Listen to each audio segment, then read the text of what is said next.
of the theories, one of the strongly backed theories that you hold in Beyond Bilal is that the West African Muslims got to the Americas before Columbus. Yeah. And Almaris. That's one of the crazy conspiracy theories that I believe. Yeah. So I mean, you said that Almaris account of Mansa Musa and the voyage to North America. Yes. So we spoke about Mansa Musa earlier. Richest man to have ever lived, emperor of the Mali Empire. Mansa Musa, when he's in Egypt, is speaking to the emir of Cairo, and he tells him the story of how he became the emperor of the Mali Empire. And he says his older brother wanted to see what was on the other side of the Atlantic Ocean. So he sets up 200 ships full of people and 100 ships full of food and water and sends them across the ocean, and only one ship returns. So after that, he equips 2,000 ships with Muslims, black West African Muslims from the Mali Empire, Mandinka people. They enter these ships, and he is the general of the navy of these ships. He leads them across the Atlantic Ocean, and he gives Mansa Musa the kingdom, and he says, if I return, then I'll take the kingdom back. If not, then you're the king. And he never returns. So if these 2,000 ships set off, and this is in the early 1300s, before Christopher Columbus's voyage in 1492, that means that if they arrived on the other side, free black Muslims of West African origin arrived to the Americas before Christopher Columbus. And this is something that when we look at the narrative of the third voyage of Christopher Columbus, he says, we found canoes that seem to come from the coast of Guinea, which is West Africa. He says the natives have come to us with cloths that are similar to the Almazar cloths which the Moors in Spain were using, the Muslims who were trading with West African Muslims, and cloths similar to the cloths that we find in the coast of Guinea and in the mountains of Sierra Leone. This is all in the narrative of the third voyage, directly narrated by a crew member of Christopher Columbus himself. They interview some of the conquistadors, the Spanish explorers who were colonizing the Americas in the 1500s. They say they met, for example, the King of Panama, and he says there was a group of black people with golden spears who were fighting us, the natives, and they came from another place and they were shipwrecked and they came here and now we're at war with them. And Christopher Columbus takes these spears and tests them, and they're made up of gold, silver and copper in the exact same formula that the spears of the warriors in the Mali Empire have their spears made. And all of this is documented, and there's a professor in Harvard University called Leo Weiner. In the year 1920, you can Google him as well, he writes a book called Africa and the Discovery of the Americas. So he's a European professor that moves to America, and he becomes a professor of archaeology or anthropology at Harvard. And he puts this theory forward that, looking at the evidence, there were definitely Africans here in the Americas before Christopher Columbus arrived to the Americas. And he provides all the evidence, which of course in that era, Jim Crow era, is rejected, and he's silenced and he's made fun of. But he's a Harvard University professor that wrote an entire book on this subject over 100 years ago. Yeah, and as you mentioned, we're talking America South and North, including the Pirates of the Caribbean, which is something a lot of people commented under our video about. Yeah. Do you know the story, the Muslim origin of the Pirates of the Caribbean? Yeah, so the Pirates of the Caribbean, the pirate that the story was based upon, converted to Islam and became Muslim. And a lot of pirates during that period of time were converting to Islam and becoming Muslim. So if you look, Jack Ward was known later as Yusuf Rais. He was an English pirate who later became a corsair for the Ottoman Empire, operating out of Tunis, and he converted to Islam. And he's the inspiration behind the Pirates of the Caribbean. So the Pirates of the Caribbean, Jack Sparrow, is based upon a historical pirate who became Muslim. Was he black or white? Nah, he was English. He was English, and he became Muslim. He became Englishman. Muslim. Yeah, through interacting with the Ottoman Empire, who was ruling North Africa at the time, he eventually became Muslim and converted to Islam. Wow, look at that. Jack Ward was he converted to Islam and served in the Ottoman Empire in the last of his years under the Algerian governor. SubhanAllah. Yeah. And so Muslim history is everywhere. Yeah. Disney, bro. Lion King is Muslim. Pirates of the Caribbean are Muslim. Disney's after us, dog. The world is after us. Yeah, for sure. And I think there's some fascinating stories that you mentioned in Beyond Bilal about Muslims in South America. Mm-hmm. And one of them being the resistance and the revolutions that happened in Brazil. The Portuguese also faced resistance by enslaved African Muslims, specifically in a region called Bahia. Yeah. Can you tell me about it? So before I even go to that region, I want to actually talk about the first ever slave revolt that happened in the history of the transatlantic slave trade. Was that during Ramadan? It was not during Ramadan. It was during Christmas. Okay. And this revolt happened in the island of Santiago, which we now know today as the Dominican Republic and Haiti. And this was before the Haitian Revolution. So this island, which we now know today as Haiti and the Dominican Republic, it was one island and it was under Spanish control. And the ruler of the island was Don Diego Columbus, the son of Christopher Columbus. And so in the 1500s, they began the transatlantic slave trade. They were bringing Africans over. And the first Africans that they enslaved from the Senegal region. So they were Muslims of Wolof ethnicity. And so these Wolof Muslims are there in this island working as slaves on the plantations there. And on Christmas Day, they decided to do a revolt against the Spanish and against the son of Christopher Columbus. And so they rise up, they enter into the house, they start killing people, etc. And then they're all put to death eventually, and the rebellion was quelled. But that's the first ever revolution or revolt that we see in the history of the transatlantic slave trade, and it was done by Muslims. And it's after that that the King of Spain starts to ban the practice of Islam amongst the slave population in the Caribbean. And this begins the whole process of Christianization and the changing of the names of the slaves and making them not be able to practice their traditional religions. And Islam was one of those traditional religions, if not the main traditional religion. So this whole creation of the African American people essentially and the Afro-Caribbean people as a people who do not have connection to their language or their history in Africa began as a reaction to the fact that the Muslims were using Islam to inspire them to revolt. The African Muslims.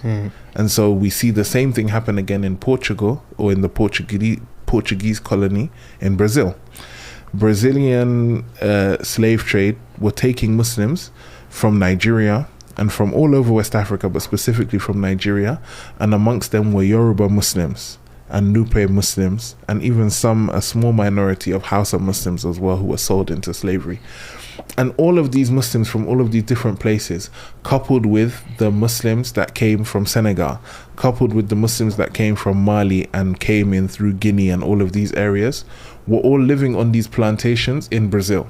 And most people don't know, more Africans were taken to South America during the transatlantic slave trade than North America, and more to Brazil than anywhere else. So Brazil has the largest African diaspora outside of Africa, because there are more people of African descent in Brazil than any other country in the world outside of Africa, because of this transatlantic slave trade. That's why Brazilians have such a dark complexion, some of them, especially in the area of Bahia. Even if you Google, for example, Bahia, and you see the people there, a lot of them are clearly black, clearly African descent people. And right? Brazilians now would never think that their origins are some of them Muslim. They would never. But what's interesting is, in Bahia, there was something called the Bahia Revolt. And what happened was, on the plantations, the Muslims are practicing Islam still.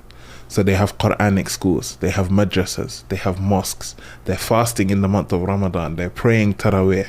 And in the month of Ramadan, the imams of the community gather everybody together and they declare jihad against the slave owners. And they rise up, they have a revolt, and it was called the Male Revolt, M-A-L-E. And this comes from the word used for Muslims in the Yoruba language, because in Yoruba, Islam is called Esim Male, the religion of Mali, because Islam came to the Yoruba people through traders who came in from the Mali Empire. So it has two meanings: Mali in connection to the empire of Mansa Musa, and Esim Male, which is the Yoruba word for Muslim, because there were Yoruba Muslims mostly who were part of this revolt. And so they try to overthrow the slave owners, but unfortunately the revolution is quelled, and many of them are killed, many of them are imprisoned, and then a large population of them are actually sent back to Africa. And so they settle in Lagos and they form their own community. And I have a friend called Habib Akande who's written a whole book about this and an in-depth study of this. So if you Google Habib Akande, most of the books that he has are about Islamic sexuality and Islamic history. But if you go to his books, he has one book called, they don't even put it as one of the books, but put Brazil in there.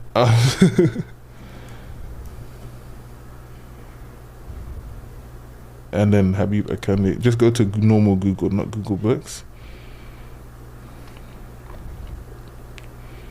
Yeah, Illuminating the Blackness, this one here. Click that one. No, this black one here with the black man on it. Sorry, this one.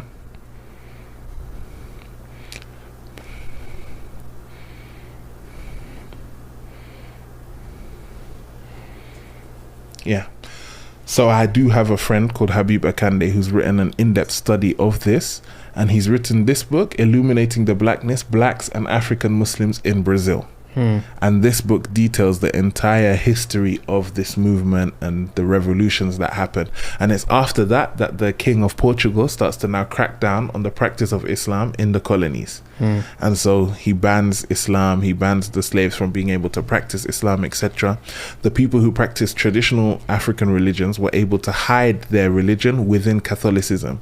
So you see these religious traditions develop in the Latin-speaking world, such as Santeria, and the Orisha religions, which are still practiced today in Brazil, in Cuba, in all of these countries, where they would take their traditional West African deities that they were worshipping and associate them with Catholic saints. So they could pretend to be Christian on the outside, but they're still practicing their African religion on the inside. And that allowed the religion to survive, but Islam wasn't given the same chance because we can't combine our religion with anything else.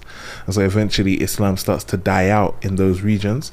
But even up until the early 1900s, there's still Muslim communities in Brazil that were descended from West African Muslims who were practicing Islam and were able to pass on their Islam. SubhanAllah. Can you tell me about the prince amongst the slaves? Abdurrahman, sorry. So there's a movie, and the movie is called Prince Among Slaves, and it's based upon the story of a West African prince called Abdurrahman bin Sori. He's a Fulani prince from West Africa, and he was captured and enslaved, and he was taken to the Americas. And whilst he's taken to the Americas, it's discovered that he could read and write, and somebody who was shipwrecked, actually, it's a crazy story. He's a slave, he's enslaved, and he starts to grow vegetables in the plantation and he sells them in the market. Once he's selling his vegetables in the market one time, he comes across this white man who was once shipwrecked in Africa, and his father, who was a king, had taken him in. And so him as a child had seen this white man, and he used to speak to him, and the white man had even taught him some English as a child. Wow. When he's captured and taken to America as a slave, after many, many years, he comes across this white man in the market as he's selling his vegetables. So he starts to recognize him, he starts to talk to him, and then the white man goes to his master and says, "Do you know this man is a prince? He's not an ordinary slave." And so he starts to try to campaign for him to be freed. And they cause such a ruckus that the president of America at the time hears about it and invites him to come and meet him in the White House. Because his character and knowledge was also renowned, right? Exactly, because he could read and write, he could speak Arabic. Everybody knew that this man was different. And so the president, he has a meeting with the president, I think it's John Quincy Adams at that time, and the president gives him his freedom. The president says you can be free on condition that you return to Africa immediately and don't stay here in America, because if he stays in America as a free man, it will inspire other slaves to also try and get their freedom. And so he's given the opportunity to go to Liberia, and there are two places in West Africa where, towards the end of the transatlantic slave trade, there are many people of African descent who were enslaved in the Americas, in North America, that are given the opportunity to return to Africa. And they can return to Sierra Leone, to the capital Freetown, and that's why it's called Freetown, because it became the town where liberated Africans could be free. And Liberia, which comes from the word liberty, because it was a project by America to give African Americans a chance to return to Africa. And my ancestors on my mother's side are actually from those communities. No way. Yeah. So my mother, ethnically, she's Creole. She has Wolof ancestry through my grandmother's grandmother, who was Wolof. She was a Wolof princess. But the rest of the family, they're Creole, and they identify as Creole till today anyway. And so all my family on my mother's side, they have last names like Roberts, Jones, Williams, etc., because they were African American or Afro-Caribbean slaves or liberated Africans who were given the chance to return to Africa after the slave trade and towards the end of the transatlantic slave trade. So Abdurrahman was one of them. He was given the opportunity to return. But what happens is that he has a wife and children, and they're not given freedom like he is. So he tries to campaign to get money to free his wife and his children. He's able to free his wife and some of his children, but then some of his children have to stay in bondage in America. And so his family splits into the part of the family that returned to Africa with him and the other part of the family that stayed here in America. And it was the family who stayed here in America who preserved his history that commissioned this film to be made about him, with Mos Def as the narrator of the film. And the film is called A Prince Among Slaves. Incredible, man. Yeah. Incredible.